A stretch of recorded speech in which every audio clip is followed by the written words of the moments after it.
What's that? It's an application form for that new talent show on the TV. Talent show? And in what possible way does that have anything to do with you? I'm very talented. I do a very good impression. Of whom? Ella Fitzgerald. I've practically won already. Won what? £10,000 plus a trip to New York to see Cats. Ah, your motives are becoming clearer, and yet I fear I have some very bad news for you. What precisely do you know about Cats? Math at the front, business end at the rear. It ain't rocket science. What if I were to tell you that Cats was a long-running musical rather than a collection of, well, cats? What if I were to pull your head off and fuck the hole in your neck? Is there a prize for the right answer? This is my day. This is my day. Nothing's gonna stop me. No one's gonna hurt me. No one's gonna make me beg or make me go away.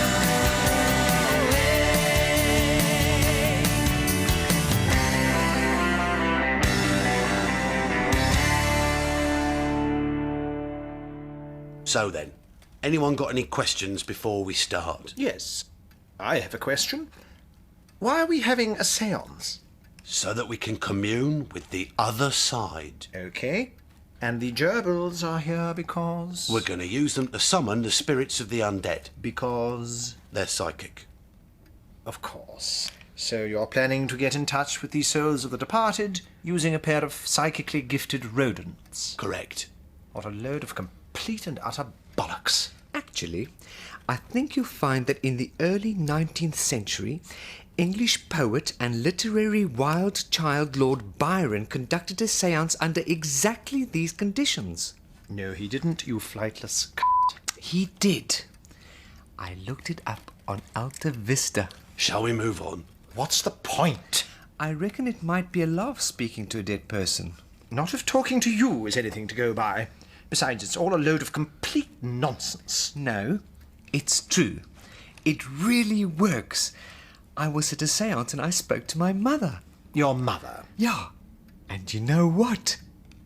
She said she's very happy with plenty to eat and surrounded by loads of other parrots. That's because she's not dead, she's in Fuerteventura. So? Fuckwit. Let's get on with it, shall we? Everyone concentrate on the gerbils. Oh, for God's sake. Oh, beloved spirits, we ask that you commune with us and move among us. Perhaps they've gone late-night shopping. Knock twice if you can hear us. What an absolute load of old... There's no place like home. There's no place like home. What's that? There's no place like home.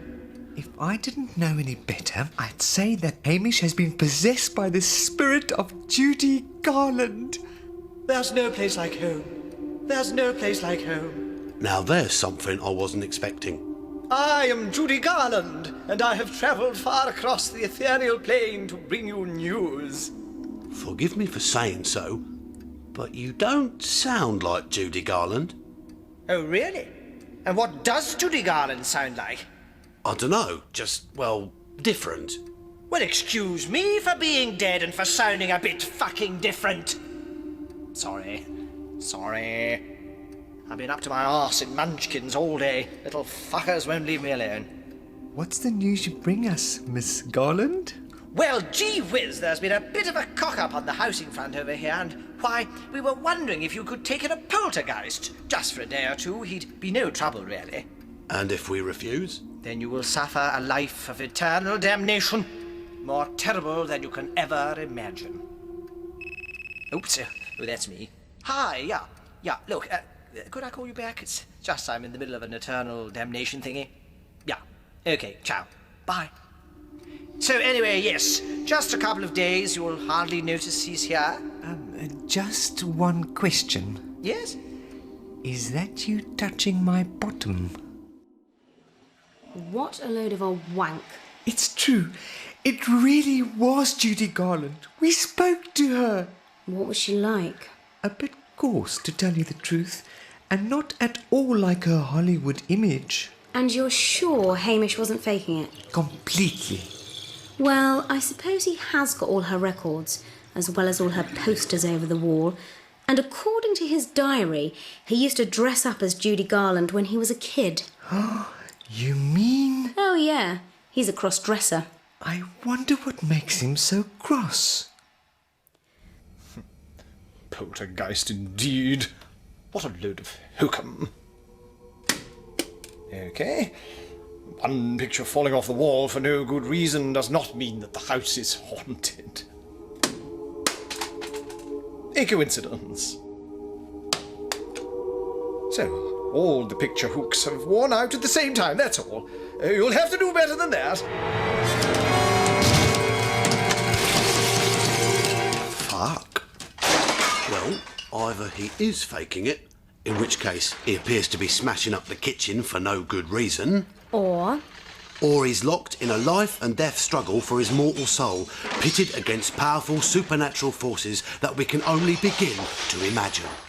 Shouldn't we go and check? Nah, pointless police videos is on in a moment. But he may be in terrible trouble. he's making it up.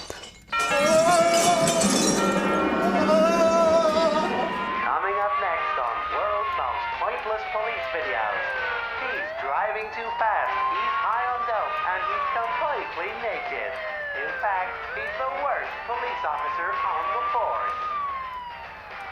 Now this is quality television. It's the writing I admire. As well as the high production values.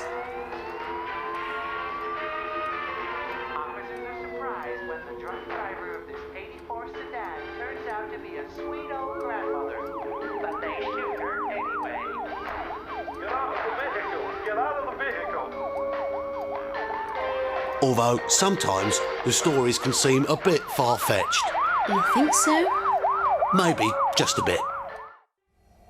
I'm not just a poltergeist, you know. I'm also a registered spirit guide. Spirit guide? Yes, I am a guide to the fourth dimension, to everything known and unknown, seen and unseen, real and unreal. Plus, I know some great recipes for fish. How does that work then? Well, you get some fresh haddock, a little parsley, and you... No, the spirit guide thing. Oh, that. Well, it's really very simple. You ask me a question. Yes? And I answer. Okay, it. who won the 1962 Cup final? Except sport. I'm crap at sport. How about something more philosophical? Right. What is the meaning of life? Was it Leicester City? You haven't the faintest idea, have you?